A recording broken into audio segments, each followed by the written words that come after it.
রিজিক আমাদের আসে আল্লাহর তরফ থেকে। আসসালাতু ওয়াসসালামু আলা রাসূলিল্লাহি ওয়া আলা আলিহি আজমাইন, আম্মা বাদ। আমি আপনাদের কাছে রিজিকের একটি কথা নিয়ে আসছি, যে আরেকটি ভিডিও নিয়ে আসলাম আপনাদের সামনে রিজিকের কথা বলার জন্য। আমাদের কিছু রিজিক আল্লাহ তাআলা উপর থেকে দেন, যেমন সন্তান আমাদের রিজিক, খাদ্য আমাদের রিজিক, পোশাক আশাক, আমরা যা কিছু পাচ্ছি আল্লাহর কাছ থেকে নিয়ামত, সবটা আমাদের রিজিকে, আমাদের তকদিরে যদি থাকে তাহলে আমরা সেটা পাব। এছাড়া আমাদের রিজিকে যদি না থাকে আমরা সেটা কখনোই পাবো না। আমরা অনেক সময় এগুলো নিয়ে অভিযোগ করে থাকি যে এটা আমার হলো না, এটা আমাকে আল্লাহ দিল না, এটা কি আমার ছিল না। বিশেষ করে সন্তানের কথাই ধরে নেই, খাদ্য অভাবের কথাই ধরে নিই। হ্যাঁ, অভাব অনটন কম বেশি সবার মধ্যেই থাকে, আবার অনেকে অনেক ধনীও থেকে হয়ে যায়। এগুলো আসলে আল্লাহর তরফ থেকে, পুরোটাই আল্লাহর তরফ থেকে আসে। যে অনেক বেশি রিজিক পায় বা অনেক বেশি ধন সম্পদশালী হয়ে থাকে, ওটাও আল্লাহর তরফ থেকে দেওয়া। আবার যার কিছু নেই সেটাও আল্লাহর তরফ, অর্থাৎ আপনার রিজিকে যতটুকু আল্লাহ তাআলা লিখে রেখেছেন ততটুকু আপনি পাবেন। সন্তান আপনার জন্য যে কটা নির্ধারণ করা আছে আপনি সেটাই পাবেন, ঠিক আছে। আপনার রিজিকে যেটা আছে আপনাকে সেটা আল্লাহ তাআলা দিবেন, সেটা কেউ কেড়ে নিতে পারবে না। তাই রিজিকের কথা আল্লাহ সুবহানাহু ওয়া তাআলা আমাদের নবীজিকে বলেছেন যে আমার রিজিক আপনাকে দিতে হবে না, আপনাকে রিজিক আমি দেব। কিন্তু আপনি নামাজের জন্য আপনার পরিবারস্থ সবাইকে তাগিদ দিন, আপনি নিজেও নামাজের মধ্যে থাকেন, এটার উপর অবিচল থাকেন এবং নামাজকে প্রতিষ্ঠিত করুন, নামাজকে নিজের জীবনেও প্রতিষ্ঠিত করুন এবং সমস্ত পরিবারের মধ্যে হোক, আপনার মধ্যে হোক, নামাজ প্রতিষ্ঠিত করুন।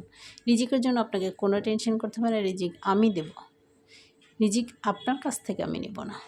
ঠিক এই রিজিকের ব্যাপারে আল্লাহ তাআলা যেভাবে শক্ত হাতে বলেছেন, শুধু রিজিক কেন, আমাদের সমস্ত কিছু ভালো মন্দ যা আমাদের তকদিরে থাকে সবটাই আমাদের আল্লাহ তাআলার পক্ষ থেকে এসে থাকে। আমরা একটা মানতে পারি তো আরেকটা মানতে পারি না। বিশেষ করে রিজিকের ব্যাপারগুলো তো মানুষ খুব সহজেই ত্রুটি দোষ দিয়ে দেন আল্লাহ সুবহানাহু ওয়া তাআলাকে, বা বলেন আমার ভাগ্যে, সবার ভাগ্যে সবটা হলো, আমার হলো না। না, এইভাবে বলা যাবে না। কারণ আল্লাহ তাআলা আপনাকে যতটুকু দিয়েছেন ততটুকুর বাইরে আপনি জোর করে জুলুম করে কোনোভাবেই সেটা আপনি অর্জন করতে পারবেন না, সেটা আপনার পক্ষে সম্ভব নয়। তাই আপনাকে ধৈর্য ধারণ করতে হবে, চেষ্টা করতে হবে। তবে এটা আল্লাহ কখনো বলেনি যে চেষ্টার বাইরে যা দিয়েছেন সেটা আপনি যদি চেষ্টা করেন, আল্লাহর কাছে দোয়া করেন, তা আল্লাহ পরিবর্তন করে দেবেন না। নিজের হাতে যেমন তকদির লিখেছেন, নিজে যেমন রিজিক, সব কিছু রিজিক দিয়েছেন, ঠিক আল্লাহ তার নিজের হাতেই আবার সেটাকে পরিবর্তন করে দিতে পারেন যদি তিনি চান, আল্লাহ যদি চান। কিন্তু সেই ক্ষেত্রে আল্লাহর কাছে আপনাকে পড়ে থাকতে হবে, চেয়ে নিয়ে আসতে হবে, আল্লাহর কাছে দোয়া করতে হবে। এছাড়া আপনি আপনার কী করে পরিবর্তন চাইতে পারেন? ওটার উপর যদি আমি বসে থাকি, আল্লাহ আমাকে যা দিয়েছেন আমি তাই তো পেয়েছেন, এর বেশি আমার ভাগ্যে আর নেই, না, নাই থাকতে পারে।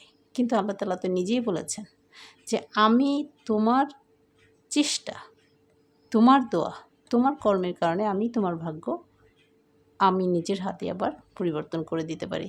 তা আমাদেরকে চেষ্টা করতে হবে মৃত্যুর আগ পর্যন্ত। প্রত্যেকটা জিনিস, আপনার অভাব থাকলে আপনি আপনার কাজে বের হয়ে যান, সে কাজের মাধ্যমে আপনার আল্লাহর কাছ থেকে রিজিক চেয়ে নিয়ে আসেন।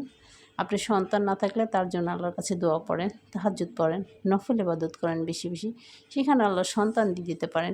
যে কোনো কাজের ক্ষেত্রে আল্লাহ তার দোয়া, চেষ্টা, সব কিছুর কারণে তা পরিবর্তন করে দিতে পারেন।